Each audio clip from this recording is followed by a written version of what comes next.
D'abord, un rameau, c'est une branche. Souvent, quand on va à l'église, là, ils nous montrent des petites branches spéciales de palmier, mais dans le temps de Jésus, ils ont pris n'importe quelle sorte de branche. Et puis, quand Jésus est entré sur un âne, dans la ville de Jérusalem, il y avait du monde partout qui l'acclamait, en brandissant des branches d'arbres. Aujourd'hui, quand un grand personnage vient, supposons que le pape viendrait se promener sur la rue Sainte-Catherine à Montréal, dans un auto, tout le monde serait là, avec des petits drapeaux du pape, puis ils branleraient les drapeaux pour dire « Hey, vive le pape! » Eh bien, ils ont fait ça pour dire « Vive Jésus ».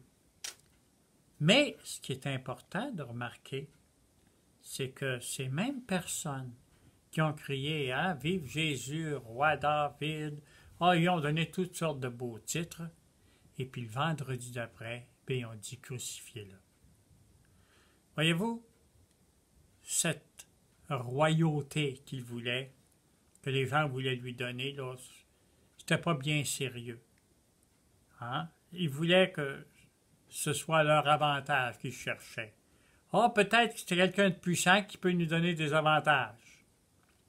Alors on va l'acclamer. Puis quand ça n'a pas fonctionné, après ça, là, peut-être ce serait dangereux de le suivre, alors crucifiez-le!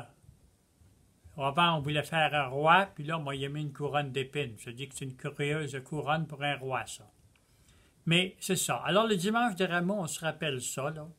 On se rappelle comment est-ce que les gens ont acclamé Jésus, mais qu'en fin de compte, ils n'étaient pas très sérieux. Mais Jésus, lui, a été sérieux, puisqu'il a enduré jusqu'au bout.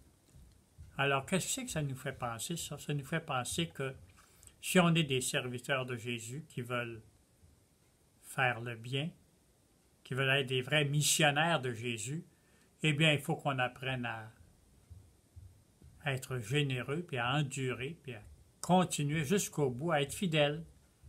Par exemple, en faisant les petits sacrifices qu'on doit faire pendant le carême pour être capable d'aider des enfants en Haïti, des enfants sourds, et puis qu'on soit capable toujours de prier pour eux autres.